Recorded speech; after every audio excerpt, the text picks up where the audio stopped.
bagi Tuhan. Haleluya. Kau ditinggikan di tempat ini Tuhan. Dimanapun kami berada, haleluya. Satu nama yang besar, hanyalah namamu Tuhan. Amin. Gunung batu kekuatan, hanyalah namamu Tuhan. Tak terbatas, Kau ajaib Tuhan.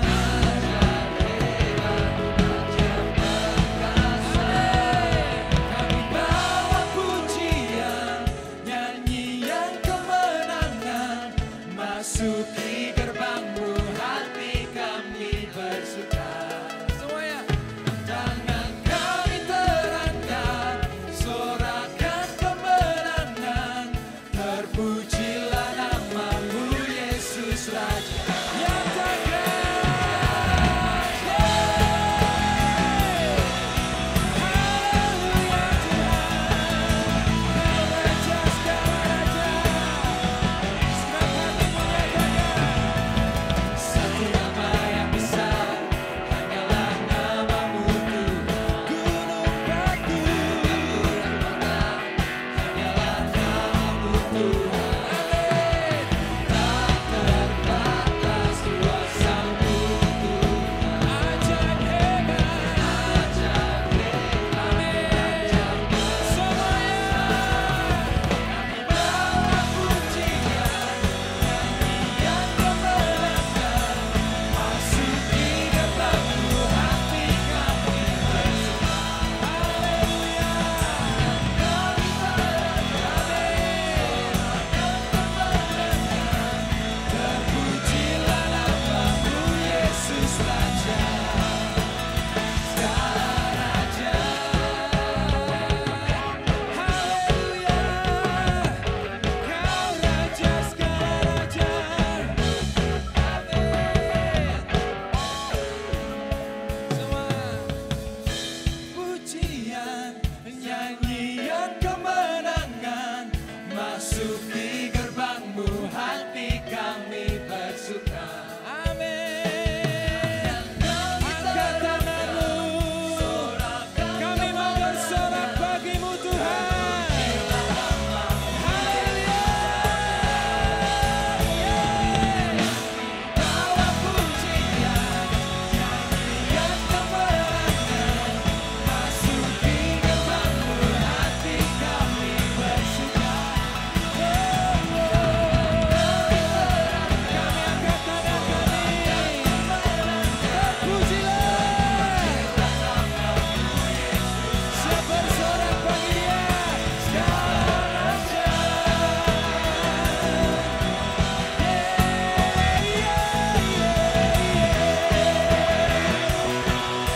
Yesuslah Raja. Haleluya. Berjalan bersamamu Tuhan, kami tidak akan goyah. Haleluya. Semua bertepuk tangan yuk. Amin.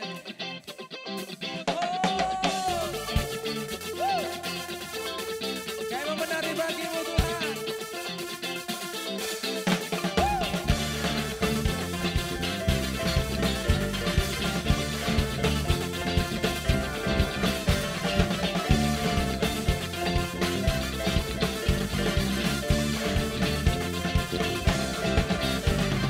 Tuhan menetapkan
Army of God secara online hari ini. Welcome home, selamat datang buat kalian semuanya. Dan saya mau mengajak teman-teman semua untuk terkonek di dalam Connect Group. Karena kami rindu supaya teman-teman semua juga bisa mengalami pertumbuhan. Karena di dalam CG, apalagi di dalam masa-masa seperti ini, saya percaya CG itu sangat bermanfaat banget. Kita bisa saling menguatkan, saling support, dan saling mendoakan satu dengan yang lain. Nah, maka dari itu buat teman-teman yang pengen tahu informasi seputar CG, seputar Gereja Mawar Syaron, teman-teman bisa hubungi kami di nomor WhatsApp di 08 222 3390. Jangan dianggurin, cepetan kontak kami. Dan berikutnya adalah saya mau memberikan informasi buat teman-teman yang pengen memberikan persembahan, baik ucapan syukur, perpuluhan, dan persembahan lain-lain. Jangan lupa seperti biasa, teman-teman bisa melakukannya secara transfer ke nomor rekening yang sudah disesuaikan dengan gereja lokal masing-masing. Selamat memberi ya teman-teman. Dan mari kita bersatu hati di dalam doa. Bapak yang baik, terima kasih Tuhan sudah menyertai kehidupan kami di sepanjang minggu ini. Kami mengucap syukur buat kuasa kebangkitan-Mu mengalahkan maut dan hidup bagi kami. Kami mengucap syukur Tuhan. Hari ini kami berdoa buat setiap persembahan yang AOGers berikan. Sucikan, kuduskan Tuhan setiap persembahan yang ada. Sucikan, kuduskan setiap kami yang memberi Tuhan. Aku berdoa di dalam nama Tuhan Yesus, kiranya berkat penyertaan-Mu menyertai setiap kehidupan jemaat Army of God. Tidak ada satu Army of God pun yang kekurangan di dalam nama Tuhan Yesus. Kami mengucap syukur ya Tuhan. Dan kami juga berdoa buat teman-teman yang baru terkonek hari ini di dalam ibadah online. Tuhan memberkati setiap mereka, kami rindu mereka juga bisa bertumbuh mengalami Tuhan lebih lagi. Tuhan, aku berdoa biar Tuhan ada di masa sekarang dan di masa depan mereka. Di dalam nama Tuhan Yesus, penyertaan-Mu sempurna ya Tuhan. Jagai setiap Army of God dimanapun mereka berada dengan kasih, perlindungan, sukacita, damai, sejahtera, kekuatan, dan kesehatan di dalam nama Tuhan Yesus. Kami mengucap syukur buat hari ini di dalam nama Tuhan Yesus. Haleluya. Amin. Selamat melanjutkan ibadah. God bless you.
Pasti digenapi.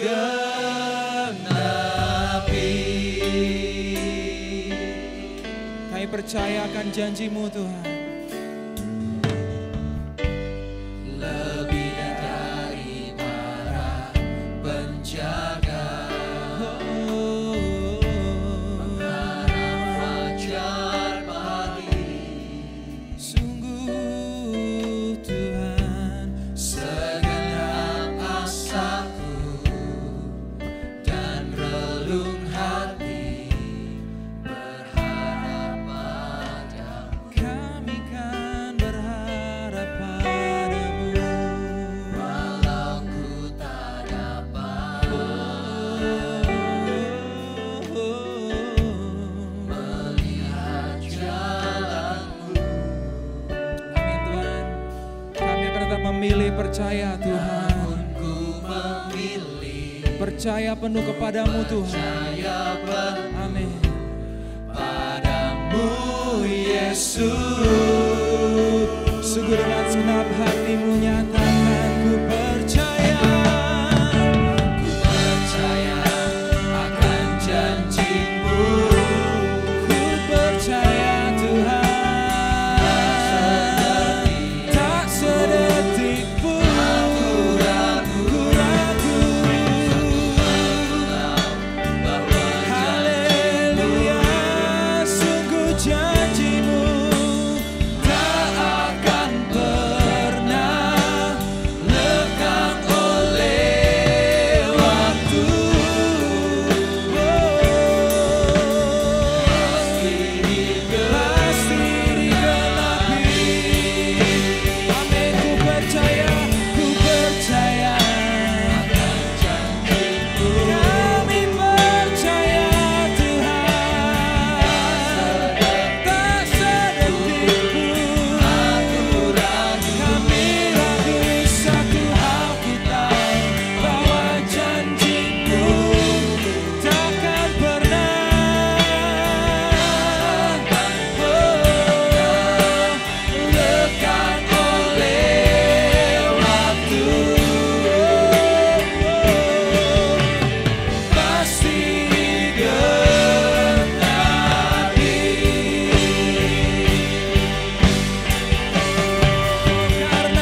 hati kami tenang ya Tuhan, karena Tuhan sekali-kali tidak pernah membiarkan meninggalkan kami ya Tuhan. Bahkan di situasi yang sulit ini, kami meyakini kesetiaan-Mu Tuhan, hadirat-Mu senantiasa menyertai kami. Bahkan kami generasi muda-Mu Tuhan dimanapun kami berada. Tuntun terus kami berjalan di dalam kehendak dan rencana Tuhan. Nyatakan isi hati-Mu ya Tuhan lewat kebenaran firman-Mu. Supaya hari ini Tuhan kami mengerti apa yang perlu kami kerjakan seturut rencana dan kehendak Tuhan. Roh Kudus urapi setiap kami, berikan kami hikmat dan pengertian. Supaya kami memahami rahasia kerajaan sorga lewat kebenaran firman Tuhan. Yang sebentar kami akan dengar ya Tuhan. Pimpin, berkati, dan urapi setiap kami. Kami kembalikan semua pujian, hormat, kemuliaan hanya bagi nama-Mu saja. Di dalam nama Tuhan Yesus Kristus kita yang bersyukur, bersuka cita atas hari ini. Katakan sama-sama haleluya. Amin. Shalom jemaat AOG, generasi muda dimanapun Anda berada hari ini. Sebetulnya kita duduk di ruangan VIP yang sama, yang namanya hadirat Tuhan. Tuhan sanggup mengubahkan, menjamah kehidupan kita dimanapun hari ini kita berada. Dan kita bersyukur, bersuka cita, hari ini bertepatan dengan hari raya Paskah. Di mana Yesus bukan hanya mati, lalu 3 hari kemudian bangkit, menunjukkan kuasanya. Dan kita meyakini bahwa kebangkitan Yesus membawa kita, menuntun kita untuk berjalan di dalam hidup yang baru. Sehingga kita bisa berdampak, bermanfaat bagi orang-orang di sekeliling kita. Saya meyakini orang-orang yang mengalami kuasa kebangkitan Tuhan hidupnya gak pernah sama. Hidupnya bukan untuk diri sendiri, tapi bagaimana dia menyelesaikan kehendak dan rencana Tuhan dan menjadi berguna bagi orang lain di sekeliling kita. Oleh karena itu hari ini kita masih berbicara juga membahas topik yang sama mengenai buah roh atau buah Roh Kudus, fruit of the Holy Spirit. Dan kali ini saya akan membahas 2 dimensi yang berikutnya di dalam buah roh ini yang saya kasih judul kindness and goodness, yaitu kemurahan dan kebaikan. Mari kita lihat kembali Galatia 5 ayat 16 sebelum kita melihat bersama-sama Galatia 5 ayat 22 sampai 23 penjelasan mengenai buah roh. Galatia 5 ayat 16, maksudku ialah hiduplah oleh roh, R-nya huruf besar berarti Roh Kudus. Maka kamu tidak akan menuruti keinginan daging. Hiduplah oleh roh, dipakai kata peripateo, artinya adalah hidup kita meresponi, mengontrol atau dikontrol dan dibimbing. Jemaat Tuhan, jemaat anak muda perhatikan, seseorang yang dipimpin oleh Roh Kudus berarti orang itu menyerahkan kontrol hidupnya untuk dituntun, dibimbing dan meresponi setiap apa yang menjadi kehendak Roh Kudus di dalam perjalanan hidupnya. Dan orang-orang yang seperti ini, anak muda yang seperti ini, anak muda ini akan menghasilkan yang namanya buah roh. Buah roh bukan dengan kekuatannya, tetapi buah roh adalah hasil ketaatan seseorang akan tuntunan, akan pimpinan Roh Kudus. Orang itu menghasilkan yang namanya buah roh.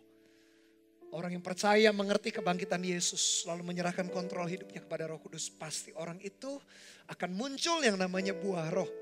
Dan menurut Galatia 5 ayat 22 sampai 23, kita lihat kembali penjelasan bagaimana mengenai buah roh. Tetapi buah roh kudus ialah kasih, sukacita, damai sejahtera, kesabaran, kemurahan, kebaikan, kesetiaan, kelemah lembutan, penguasaan diri. Tidak ada hukum yang menentang hal-hal itu. Jadi kembali orang yang dipimpin oleh Roh Kudus, orang itu akan menghasilkan yang namanya buah roh, hasil persekutuan ketaatan dia dengan Roh Kudus. Buah roh hanya satu, tapi begitu di dalam dimensinya ada 9 dimensi, ada 9 kedalaman, ketajaman. Yang saya berdoa, Pastor Berat berdoa supaya setiap Anda generasi muda, kalian juga mengalami 9 dimensinya. Beberapa waktu yang lalu saya bahas sudah 3 love, peace and joy. Yang hari ini kita akan membahas 2, yaitu kindness, kemurahan, dan goodness, kebaikan. Mari kita lihat dulu yang pertama, kindness atau kemurahan. Di dalam bahasa asli, bahasa Yunani memakai kata krestotes. Krestotes itu punya 2 aspek. Pertama, kualitas moral yang baik dan benar. Yang kedua, kualitas hubungan yang bersedia berbagi dengan orang lain. Jadi Kristotes atau kemurahan adalah karakter moral yang baik dan juga benar. Lalu yang kedua, kualitas hubungan dia mau berbagi. Nggak egois tapi murah hati. Ada 2 aspek kemurahan atau kindness ini. Dan ternyata kemurahan adalah karakter atau sifat Yesus sendiri. Yesus bukankah pribadi yang begitu murah hati? Roma 2 ayat yang keempat dikatakan demikian. Roma 2 ayat yang keempat. Maukah engkau menganggap sepi kekayaan kemurahannya? Perhatikan kata kemurahan Tuhan, kemurahan Yesus. Kesabarannya dan kelapangan hatinya. Tidakkah engkau tahu bahwa maksud kemurahan Allah, Yesus kita, Tuhan kita, Allah kita itu adalah begitu murah hati. Tahukah engkau bahwa maksud kemurahan Allah ialah menuntun engkau kepada pertobatan. Perhatikan tujuan akhir kenapa Tuhan begitu murah hati, supaya menuntun seseorang kepada pertobatan, kepada jalan Tuhan. Demikian juga Pastor Bernard berdoa supaya generasi muda ketika kita punya kemurahan hati, kindness ini tujuan akhirnya supaya seseorang bisa mengalami Tuhan. Sama seperti Tuhan kita pun adalah murah hati supaya kita dituntun dalam pertobatan. Demikian juga setiap kita, kalau kita murah hati, kalau kita punya kemurahan, tujuan akhirnya satu ini, supaya orang-orang itu kenal Tuhan lewat hidup kita. Bukan sekedar kita dipuji. Oh, orang ini baik ya, orang Kristen baik ya, jemaat AOG baik. Bukan sekedar dipuji. Tapi tujuan akhir kemurahan hati adalah orang tahu bahwa kita adalah anak Tuhan. Dan orang itu percaya akhirnya kepada Tuhan lewat hidup kita. Saya jadi teringat garam dan terang dunia, Matius 5 ayat 16. Yesus sendiri mengajar demikian. Demikianlah hendaknya terangmu bercahaya di depan orang. Supaya orang banyak mereka melihat perbuatanmu, perbuatan kita, perbuatan kalian, perbuatan Pastor Bernard yang baik. Dan akhirnya memuliakan Bapa yang di sorga. Sama seperti Yesus murah hati. Supaya setiap kita diberi kesempatan untuk bertobat, kenal Dia atau sungguh-sungguh kepada Dia. Demikian juga Pastor Bernard berdoa supaya kemurahan hati yang kita kerjakan, yang kita lakukan di dalam hidup kita. Supaya membuat seseorang atau beberapa orang atau banyak orang atau generasi kita akhirnya tahu melihat perbuatan kita yang baik, kemurahan hati kita. Dan pada akhirnya memuliakan Bapa kita yang di sorga. Betapa luar biasa, betapa indah bukan buah roh itu. Anak muda yang dipimpin oleh roh Allah, dipimpin menyerahkan kontrol hidupnya kepada Roh Kudus. Pasti muncul dimensi yang satu ini. Menjadi seseorang yang murah hati, kindness. Ada satu peristiwa pertobatan seseorang dalam Alkitab.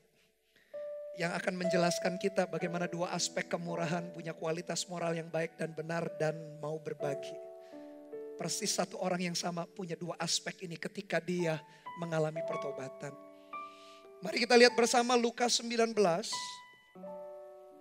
ayat 1 sampai ayat yang ke-10.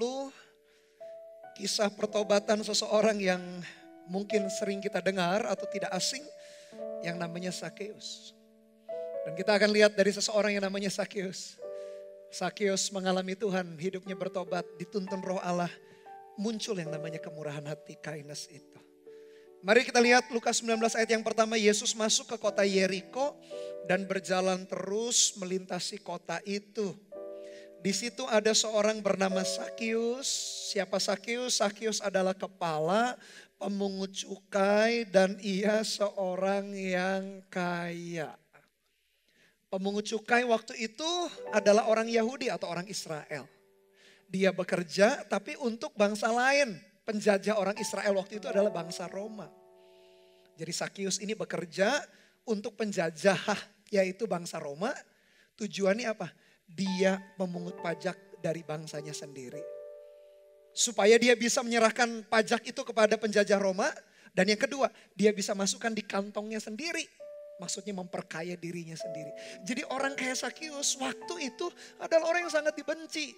Bagaimana gak dibenci? Dia memeras bangsanya sendiri, rakyatnya sendiri, atau keluarganya sendiri untuk diserahkan kepada bangsa penjajah dan sambil dia memperkaya dirinya sendiri. Orang kayak gini dibenci, orang kayak gini menyebalkan, orang gak suka dengan Sakeus. Apakah kita juga jadi orang yang menyebalkan? Apakah orang ketemu dengan kita, orang gak suka?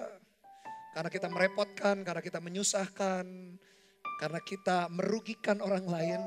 Tapi Pastor Bernard berdoa setiap jemaat AOG, setiap generasi muda yang ikuti ibadah hari ini. Tentu saja kalian menjadi generasi yang tidak merugikan, tidak menyusahkan, tidak dibenci orang. Tapi justru dinanti-nantikan kedatangannya. Karena kalian punya kemurahan hati, punya kindness. Dari mana kindness itu?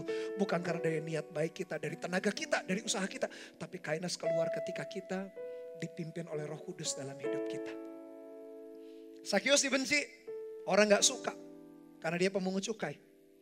Pekerjaannya jelas, dia ambil pajak dari sesamanya sendiri, dari bangsanya sendiri, dikasihin bangsa musuh. Dan dia simpan untuk kantongnya sendiri. Jadi orang jenis ini gak disukai. Orang jenis ini orang menganggap rendah meskipun dia kaya, dikatakan. Ayat 3, ia berusaha, Sakius berusaha untuk melihat orang apakah Yesus itu. Tapi ia tidak berhasil karena orang banyak sebab badannya pendek.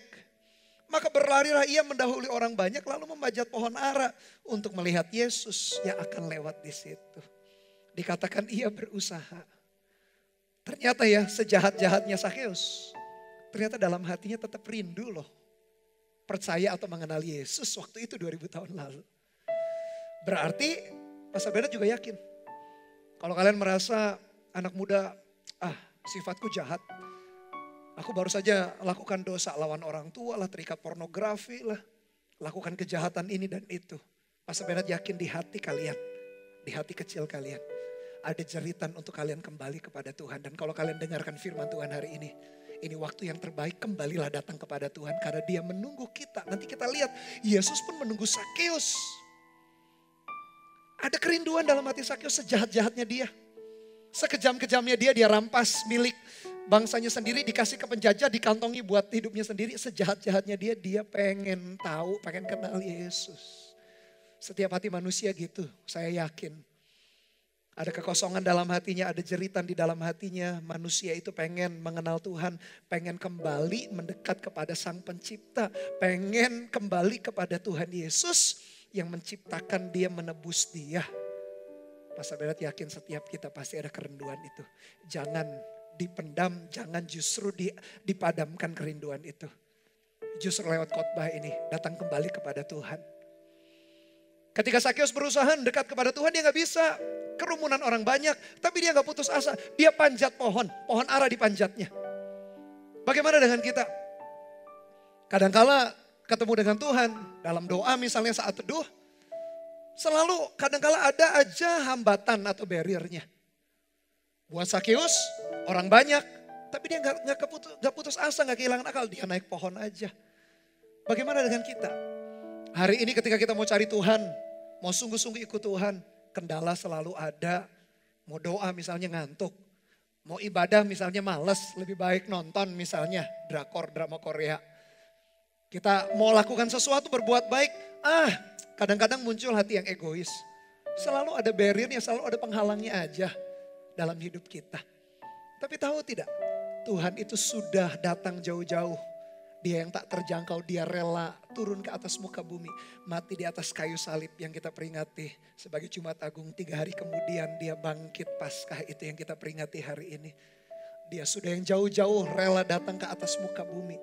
Buat kita untuk ketemu Tuhan hanya tinggal, tanda petik, naik pohon ara aja. Sebuah effort yang gak terlalu bagaimana besar kok. Hanya butuh 1 langkah aja naik pohon ara buat Sakeus. Buat kita naik pohon ara itu apa? Tinggalkan gadget kita sementara, game kita maksudnya sementara. Tinggalkan kemalasan kita untuk kita duduk diam dekat kaki Tuhan, baca Alkitab atau berlutut kita berdoa. Sesederhana itu panjat pohon ara buat kita. Terjemahkan masing-masing panjat pohon ara itu. Artinya adalah usaha yang sederhana yang kita lakukan untuk datang mendekat kepada Tuhan. Tapi Sakeus gak putus asa. Dia datang mendekat kepada Yesus. Dia pengen lihat Yesus, dia pengen tahu sejahat-jahatnya kita, sejahat-jahatnya manusia. Dalam hati kita ada kerinduan yang mendalam. Kita pengen dekat sama Tuhan. Itulah sebabnya kenapa ketika kalian jatuh dalam dosa, hati kalian deg-degan. Kita merasa tertuduh kan? Karena sebetulnya hati kita pengen untuk kita itu benar di hadapan Tuhan. Cuman kadang-kala kita menyerahkan daging kita aja, keinginan kita kepada daging. Tapi hari ini adalah waktu yang terbaik untuk datang kembali mendekat kepada Dia. Setelah Sakeus lakukan itu, lihat respon Yesus. Yang Pastor Bernard suka lihat responnya Yesus. Dan lihat juga respon orang banyak. Lihat ayat yang kelima. Ketika Yesus sampai ke tempat itu, dia melihat ke atas dan berkata, Sakius, turunlah. Sebab hari ini aku harus menumpang di rumahmu. Lalu Sakius segera turun menerima Yesus dengan sukacita.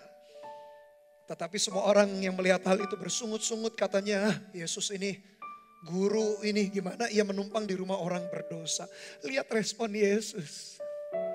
Ketika Yesus melihat usaha Sakius, ketika Yesus melihat usaha Sakius yang simple, sederhana memanjat pohon ara. Ketika Yesus lihat kerinduan kita untuk kita datang mendekat, panjat pohon ara kita masing-masing. Apa panjat pohon ara? Mungkin kemalasan, mungkin game kita, mungkin keengganan. Itulah pohon ara kita masing-masing. Panjat itu Yesus sangat meresponi. Yesus berkata, turun Sakius, aku mau menumpang. Menumpang di rumah berarti Tuhan terima Sakius apa adanya. Ingat Sakius waktu itu belum bertobat. Ingat Sakius waktu itu masih orang pemungut cukai yang berdosa. Yang ngerampas atau ngambil harta atau ngambil uang rakyatnya untuk dikasih ke penjajah. Dan dia kantongi sendiri sehingga dia jadi orang kaya. Bayangkan, belum Sakius bertobat atau bagaimana. Bahkan jauh melayani, bahkan jauh punya kemurahan hati. Jauh sebelum itu Yesus berkata, aku mau menumpang. Itulah hebatnya Yesus kita. Itulah sebabnya kita bersyukur atas pengorbanan Yesus di atas kayu salib. Kita tahu bahwa Tuhan begitu baik dalam hidup kita. Kebaikan Tuhan bukan karena kita pelayanan. Kebaikan Tuhan bukan karena kita memberi. Bukan karena kita murah hati dulu baru Tuhan peduli dengan kita. Enggak. Tuhan sudah peduli dengan kita.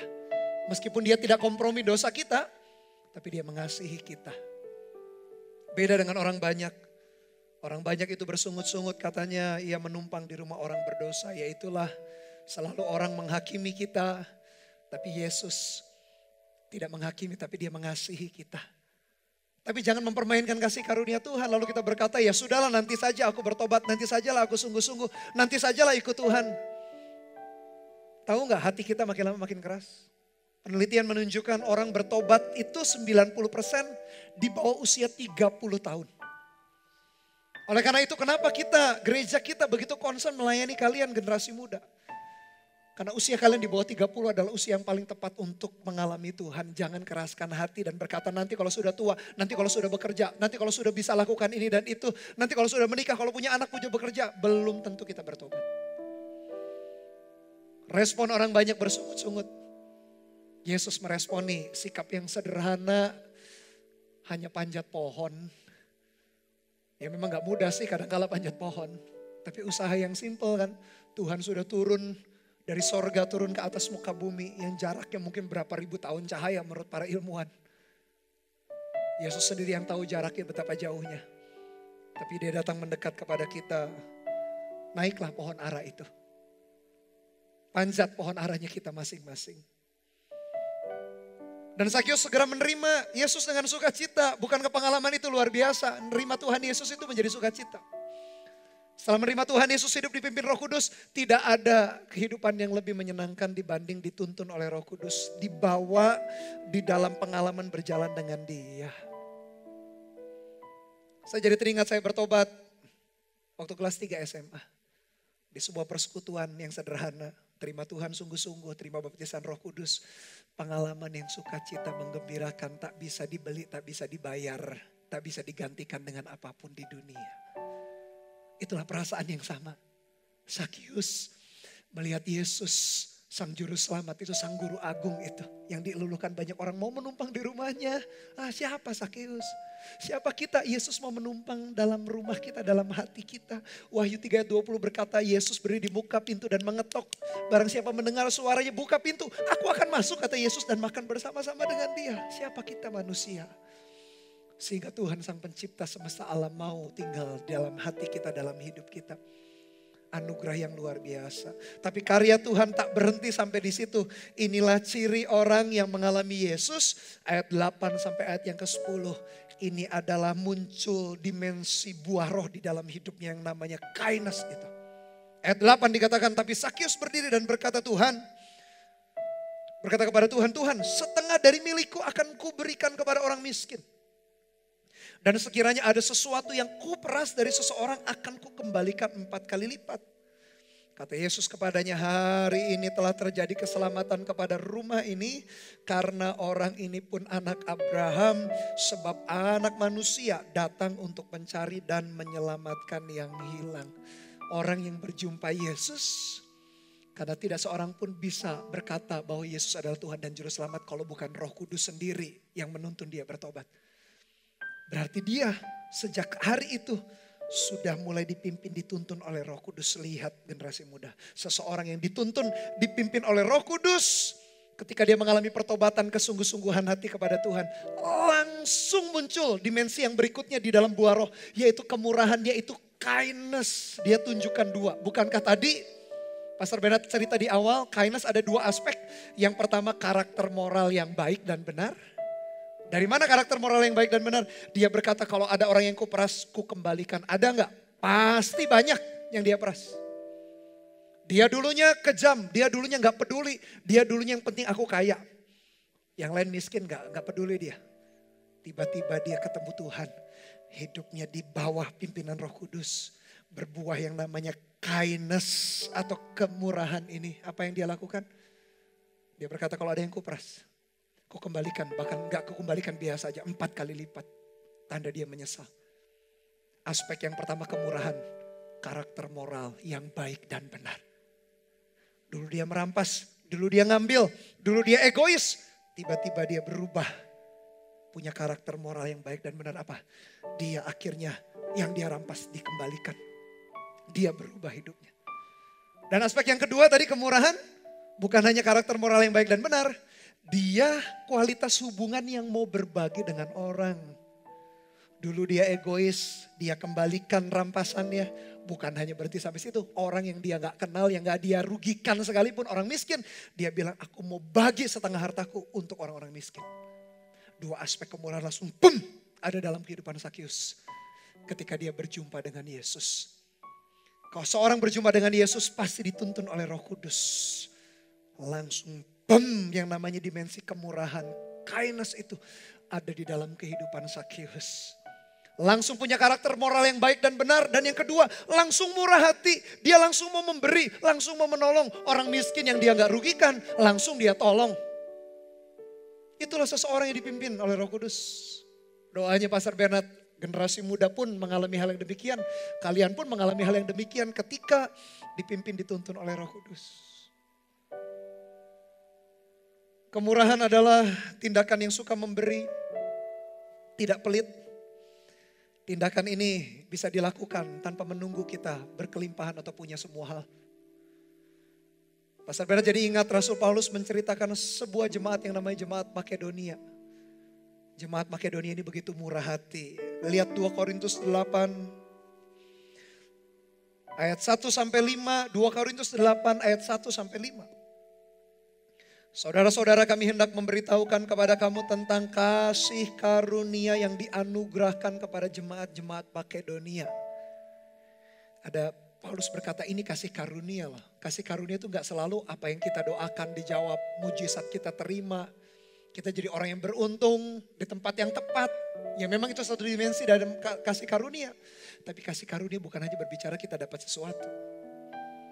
Ayat yang kedua, Paulus menjelaskan jemaat tipe kayak gini, model kayak gini. Selagi dicobai dengan berat dan dalam penderitaan, sukacita mereka meluap. Dan meskipun mereka sangat miskin, namun mereka kaya dalam kemurahan. Jemaat Makedonia punya yang namanya kindness. Salah satu dimensi dari buah roh. Jemaat Makedonia itu dua. Mereka dianiaya, betul-betul disiksa karena iman. Gak bisa jadi orang Kristen bebas kayak kita. Yang kedua, mereka miskin secara harta. Ditindas dan miskin. Ditindas dan miskin, tapi jemaat Makedonia tidak berhenti. Hidup mereka dituntun oleh Roh Allah, hidup mereka dituntun oleh Roh Kudus. Sehingga muncul yang namanya kindness, kemurahan. Mereka gak nunggu kaya. Mereka gak nunggu penindasan, penganiayaan selesai dulu. Jadi orang merdeka, jadi orang bebas kayak kita. Hari ini kita bisa beribadah dengan bebas, dilindungi undang-undang. Jemaat Makedonia waktu itu tidak bisa. Tapi mereka gak tunggu itu. Mereka tetap bisa punya kemurahan hati. Buktinya ayat 3. Aku bersaksi, ini Paulus, rasul itu bersaksi bahwa mereka telah memberikan menurut kemampuan mereka, bahkan melampaui kemampuan mereka. Dengan kerelaan sendiri mereka meminta dan mendesak kepada kami supaya mereka juga beroleh kasih karunia untuk mengambil bagian dalam pelayanan kepada orang-orang kudus. Mereka memberikan lebih banyak daripada yang kami harapkan. Rasul Paulus sampai kaget. Ada ya jemaat model kayak jemaat Makedonia. Lagi ditindas dalam iman, miskin pula. Tapi gak kalah murah hatinya. Mereka memberikan diri mereka pertama-tama kepada Allah. Kemudian oleh karena kehendak Allah juga kepada kami. Rasul Paulus sampai tercengang. Ini jemaat model apa ini, luar biasa. Mereka tak tunggu penindasan selesai. Mereka gak tunggu mereka jadi orang kaya. Mereka langsung bisa memberi, punya kemurahan hati. Jemaat yang hebat. Bukan karena tindakan kekuatan mereka. Pastor Bernard yakin. Karena mereka belajar taat, dipimpin, dituntun oleh Roh Kudus. Roh Kudus ketika menuntun kita. Hasil ketaatan kita kepada Tuhan muncul yang namanya buah roh. Muncul yang namanya salah satu dimensinya adalah kindness. Adalah kemurahan. Bahkan mereka memberi lebih daripada yang diminta.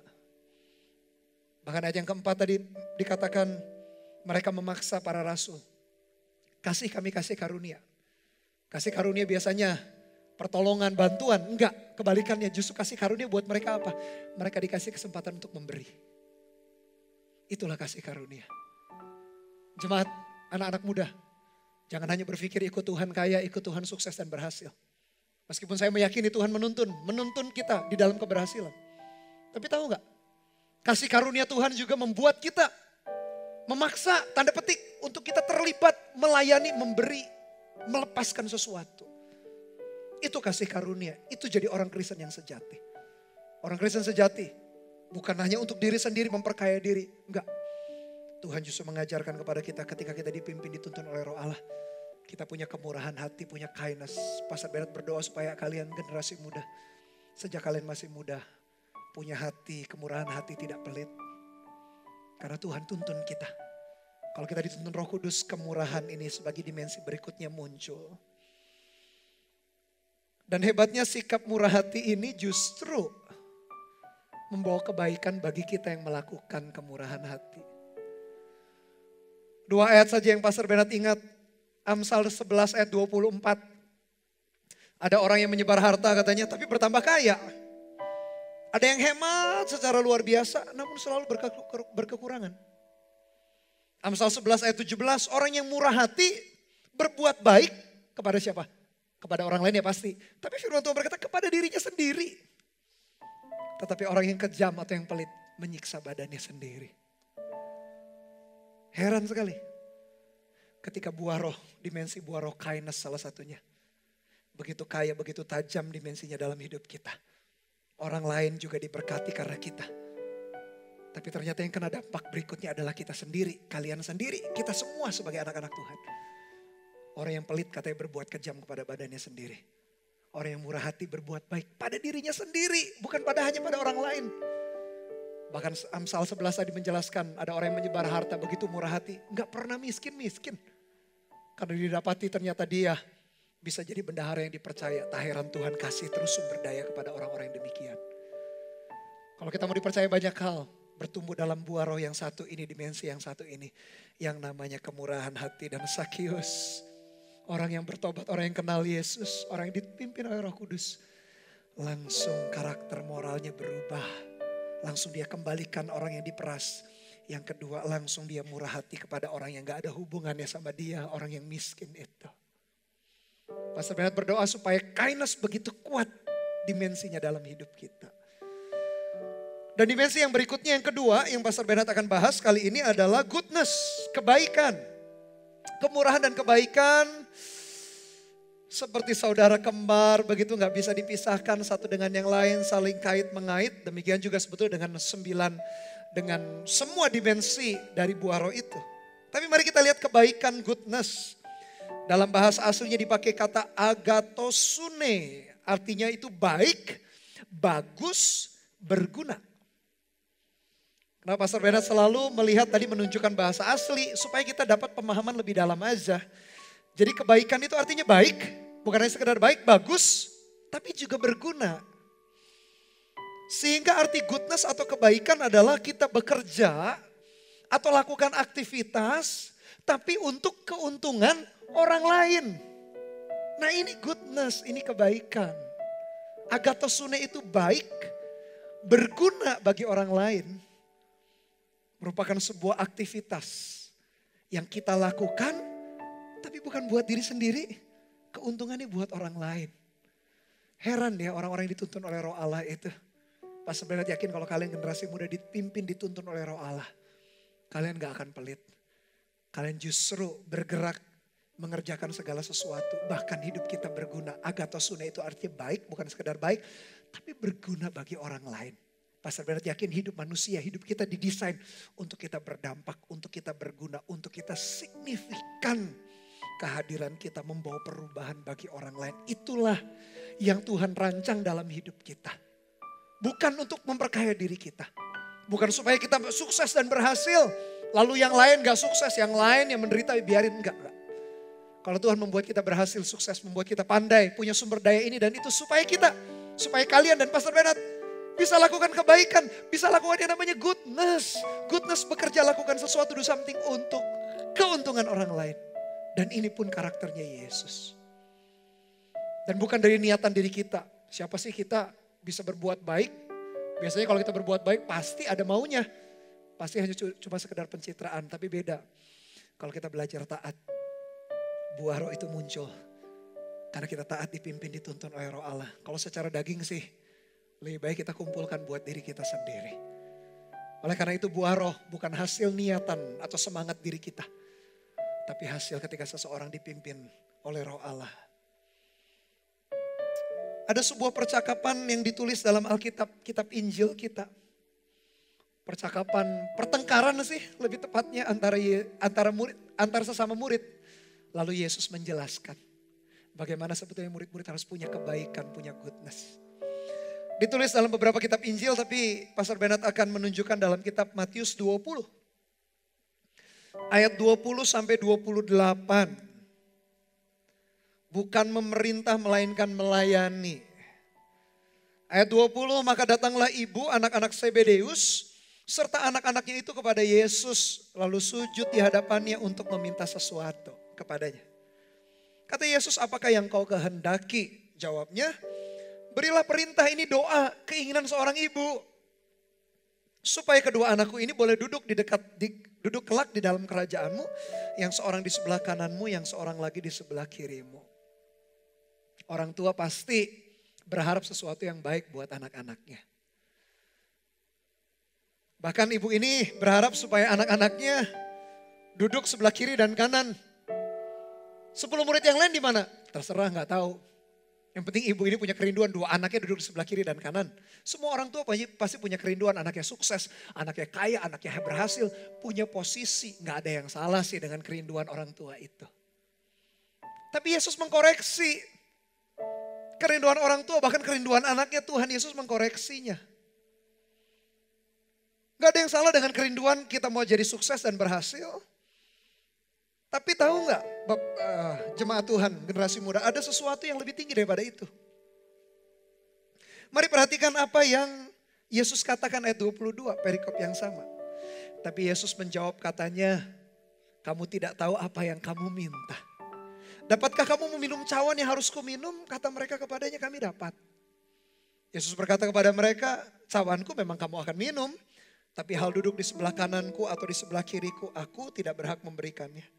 Itu akan diberikan kepada orang-orang bagi siapa Bapakku telah menyediakannya.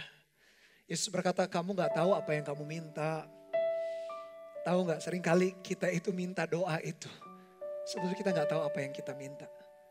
Bukan berarti kita pelin-pelan atau ketika kita doa, kita lagi gak konsentrasi, lagi mabuk. Misalnya bukan.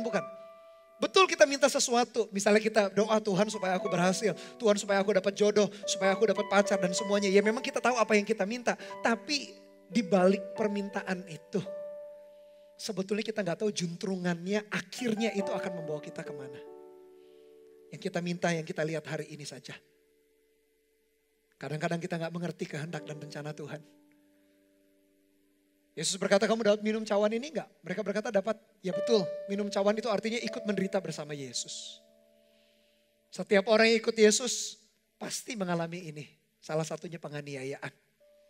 Karena iman kita percaya kita kepada Yesus. Memang semua kita akan minum cawan itu. Mengalami penganiayaan, penderitaan karena mengikut Yesus. Lalu ayat 24, mendengar itu marahlah ke 10 murid yang lain kepada kedua saudara itu. Kenapa 10 muridnya marah? Kenapa teman-temannya marah? Apakah karena mereka berkata, tahu nggak, kamu jangan merepotkan guru kita Yesus dengan perkara-perkara kayak gini. Apakah 10 murid itu maksudnya membela Yesus? Enggak. 10 murid itu enggak terima. Loh kalau 2 itu kiri kanan terus kami di mana? Mereka itu sama-sama bersaing sebetulnya.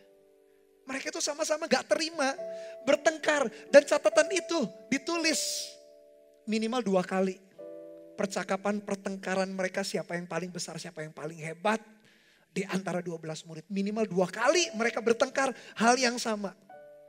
Dicatat dalam Alkitab kita. Jadi 10 murid marah ini bukan untuk bela Yesus karena 2 murid ini keterlaluan minta-minta yang kayak gitu. Bukan.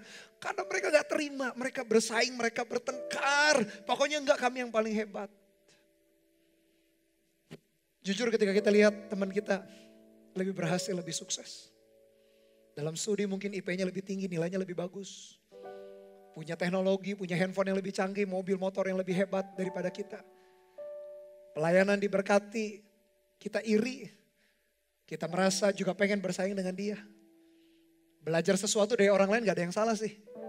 Cuma jangan sampai motivasinya akhirnya membuat kita menjadi semakin jauh dari kehendak dan rencana Tuhan. Lalu Yesus mengajar demikian. Ayat 25, tapi Yesus memanggil mereka lalu berkata, kamu tahu gak bahwa pemerintah-pemerintah bangsa-bangsa memerintah rakyatnya dengan tangan besi. Dan pembesar-pembesar menjalankan kuasanya dengan keras atas mereka. Tidaklah demikian di antara kamu. Barang siapa ingin menjadi besar di antara kamu, hendaklah menjadi pelayanmu. Dan barang siapa ingin terkemuka di antara kamu, hendaklah ia menjadi hambamu. Dunia terbiasa kok dengan tangan besi otoriter. Yang lain jadi pembantu. Yang lain disuruh-suruh, yang penting kitanya aman dan nyaman. Bahkan saya dengar sendiri ada jemaat kita yang melayani. Bersama dengan anak-anaknya melayani. Orang tuanya dengar, orang tuanya gak terima. Ngapain kamu melayani? Cucu-cucuku melayani, kenapa di gereja? Kayak pembantu aja. Dunia gak ngerti nilai kayak begini. Dunia taunya orang hebat, orang sukses itu orang yang perintah-perintah. Orang yang disuruh-suruh itu gak punya hak apa-apa. Tapi Yesus beda prinsipnya. Bayangin keluarga kita sendiri, keluarga jemaat sendiri gak terima. Anaknya dan cucunya melayani di gereja. Karena memang prinsip dunia, perintahlah dengan tangan besi. Orang yang menunjukkan kekuatan, orang yang menunjukkan kehebatan, orang yang menunjukkan ini dan itu. Itulah orang sukses, itu orang berhasil. Tuhan berkata enggak, bukan. Anak-anak Tuhan yang dipimpin oleh Roh Kudus. Pasti muncul dimensi yang berikutnya dalam buah roh. Yaitu goodness, yaitu kebaikan. Melakukan sesuatu, tapi yang dapat untung orang lain. Yang dapat manfaat orang lain. Yesus berkata demikian, kalau kita ingin jadi besar, kata Tuhan, hendaklah kita menjadi pelayan. Siapa yang ingin jadi terkemuka, ingin terkenal hebat, hendaklah ia menjadi hamba.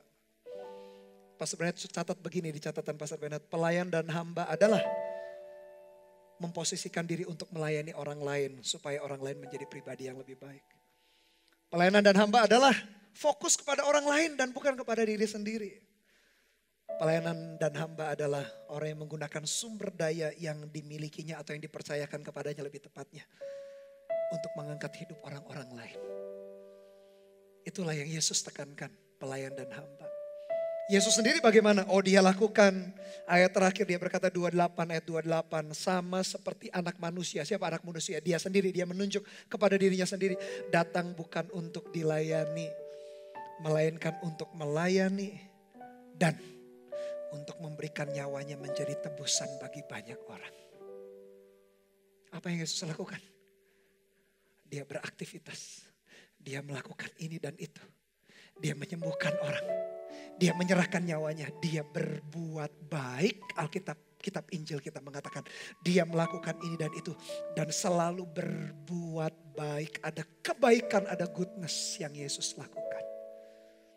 Bahkan dia turun jauh-jauh dari sorga ke atas muka bumi. Mengambil rupa seorang manusia berinkarnasi dalam daging. Hanya untuk menyerahkan nyawanya. hanya untuk melayani kita. Siapa kita? Seperti Sakeus tadi, orang berdosa. Hanya untuk melayani kita. Dia melakukan aktivitas ini dan itu hanya untuk menyerahkan nyawanya. Dalam kitab Filipi, Rasul Paulus menjelaskan lagi. Dia berkata, dia mengosongkan dirinya.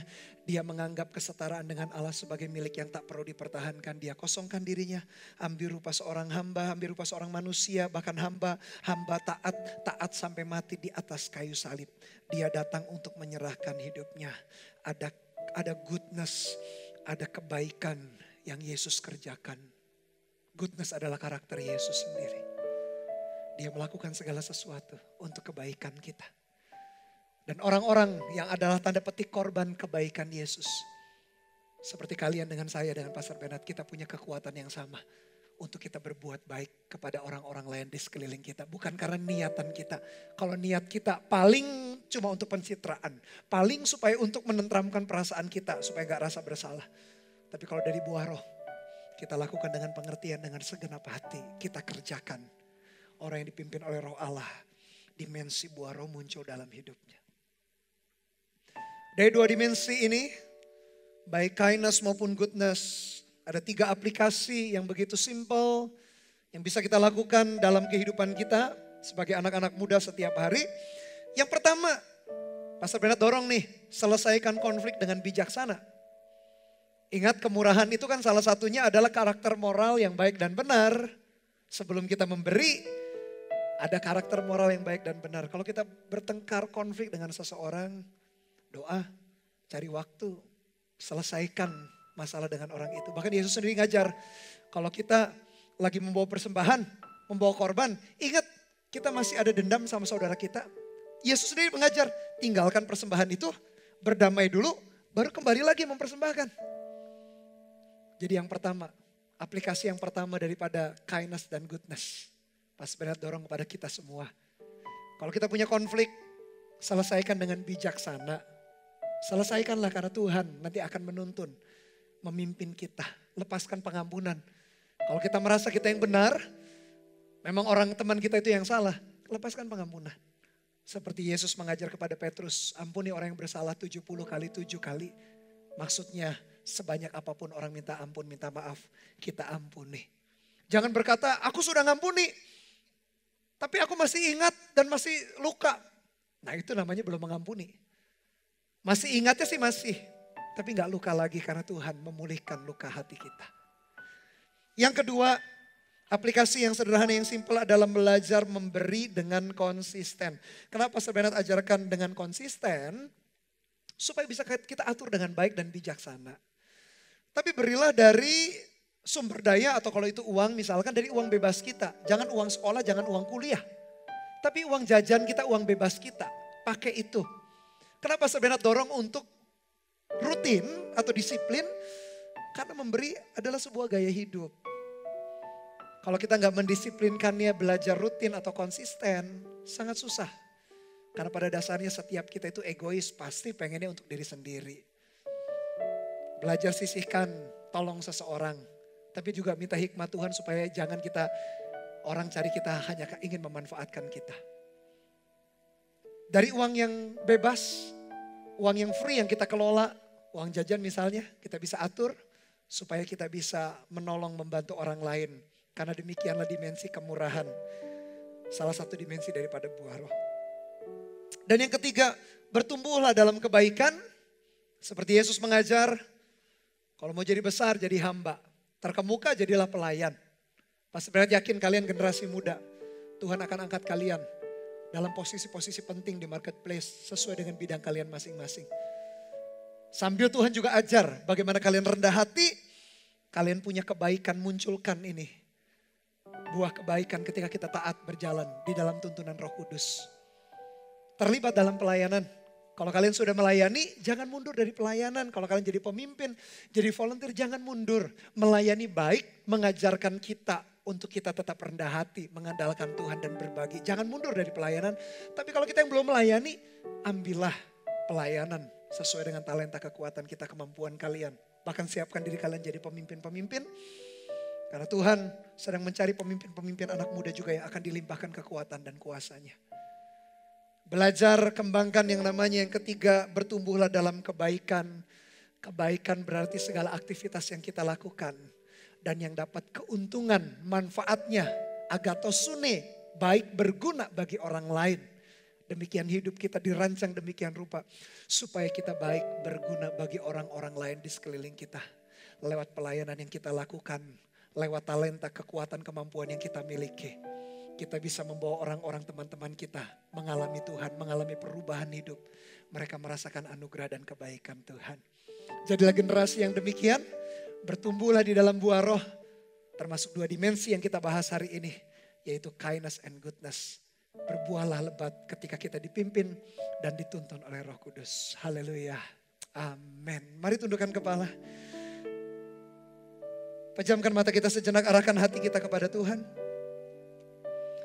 Terima kasih ya Tuhan buat kebenaran firman-Mu. Kami generasi muda-Mu dimanapun kami berada. Kami bawa hati dan hidup kami ke dalam tangan-Mu, di sembah-Mu sekali lagi. Biarkan Tuhan kami dipimpin oleh Roh Kudus. Dan buah roh itu yang hari ini kami bahas, kindness and goodness. Makin tajam dan makin kuat di dalam hidup kami generasi muda. Mari nyanyikan lagu ini bersama-sama, jadikan doa kita. Yesus Tuhan, Haleluya Tuhan. ditinggikan, dimuliakan dan naik ke surga. Amin, amin. Dia berikan Roh Kudus-Nya, Haleluya Yesus Tuhan. menguatkan dan menolong selalu. Katakan dengan segenap hati, sungguh ku rindu. Sungguh kami rindu ya Roh Kudus. Bersekutu, hidup di bawah tuntunan-Mu dan pimpinan-Mu. Katakan dengan segenap hati kita, katakan Allah Roh Kudus. Haleluya Tuhan.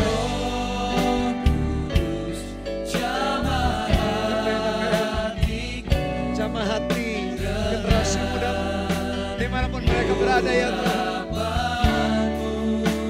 Kami tahu Engkau menuntun kami, memimpin kami. Tuntun kami semua ya Tuhan, generasi muda. Haleluya, haleluya Yesus. Naikkan lagu ini, nyanyikan dari awal. Jadikan doa, kerinduan, bahkan ucapan syukur kita. Katakan bersama-sama, haleluya Yesus Tuhan. Ditinggikan, haleluya. Naik ke surga, Dia berikan Roh Kudus-Nya, Menguatkan dan menolong selalu. katakan dengan segenap hati kita, katakan sungguh ku rindu bersekutu dengan-Mu ya Tuhan, ya Roh Kudus. Haleluya. Nyanyikan dengan segenap hati kita, sebagai kerinduan kita dari hati yang paling dalam, katakan Allah Roh Kudus. Oh, amin. Jamah hatiku dan urapanmu, Rindu selalu dekat denganmu, tinggal di hadirat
kasih buat firman-Mu meteraikan dalam hati kami. Generasi muda, kalian dimanapun kalian berada.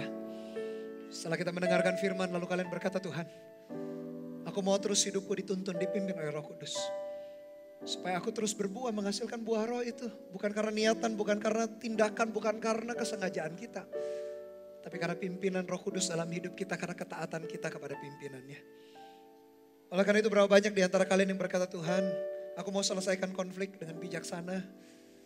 Mungkin selama ini perang dingin gak enakan. Tuntun Tuhan berikan hikmat supaya bisa selesaikan dengan baik.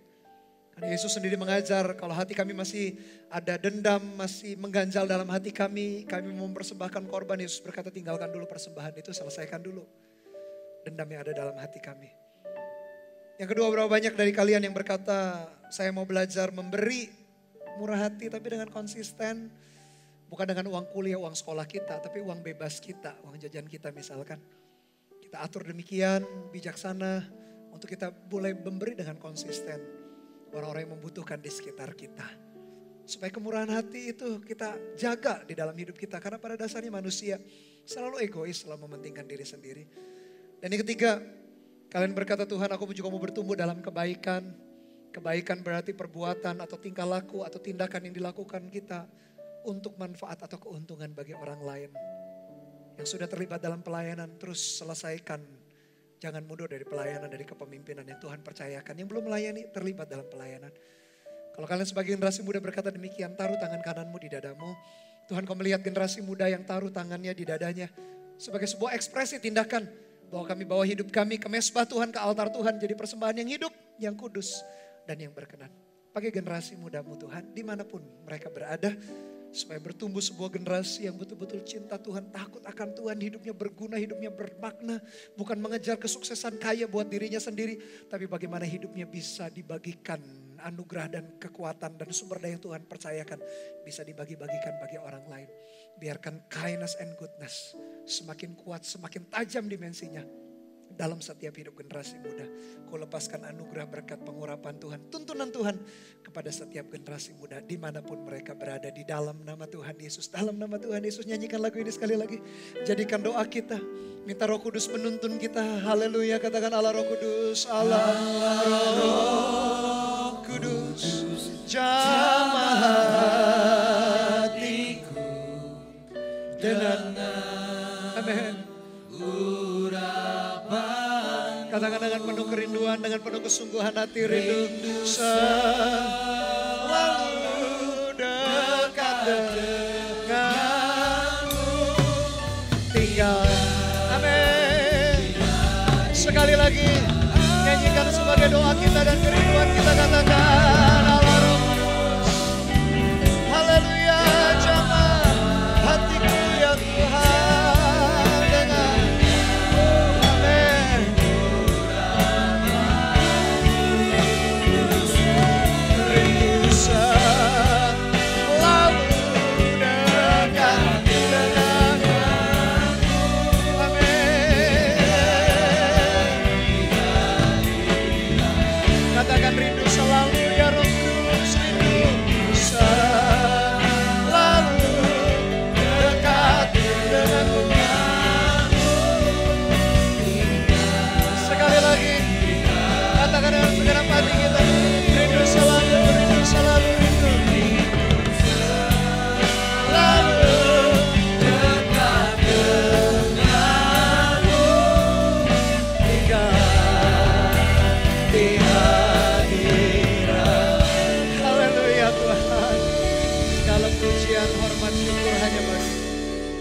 Meteraikan firman-Mu dalam hati kami semua.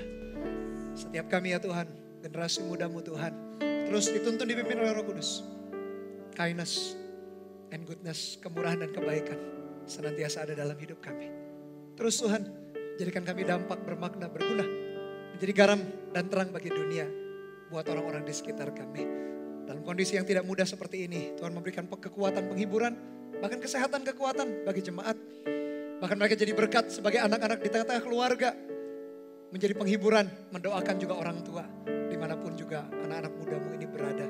Ketika kontak dengan temannya, gak bisa ketemu secara fisik. Tapi lewat video call atau lewat telepon, mereka pun jadi berkat bagi generasinya Tuhan. dimanapun mereka berada. Dan sebentar kami siap menerima berkat yang terbaik yang datangnya daripada Tuhan. Kami sebagai hamba Tuhan berdoa buat generasi muda ini Tuhan. Jadikan mereka generasi yang excellent, generasi yang the best of the best. Setiap potensi talenta yang Tuhan taruh dalam hidup mereka dipertajam, digunakan untuk kemuliaan bagi nama Tuhan. Anugerah hikmat-Mu menyertai hidup mereka. Jadikan mereka Tuhan berdampak di generasi mereka. Jadi garam dan terang bagi orang-orang di sekeliling mereka. Tuhan berkati apa yang dikerjakan kedua tangan daripada umat-Mu, anak-anak muda-Mu. Tuhan pegang dengan tangan kanan-Mu yang membawa kemenangan sehingga semuanya Tuhan Kau buat berhasil ketika mereka taat kepadamu saja. Dan biar mulai hari ini kasih anugerah dari Allah Bapa, kasih setia dari Tuhan Yesus Kristus dalam persekutuan pengurapan Roh-Mu yang kudus menyertai kami generasi muda dari hari ini sampai selama-lamanya. Di dalam nama Tuhan Yesus yang diberkati Tuhan, katakan bersama-sama haleluya, amin. God bless you all.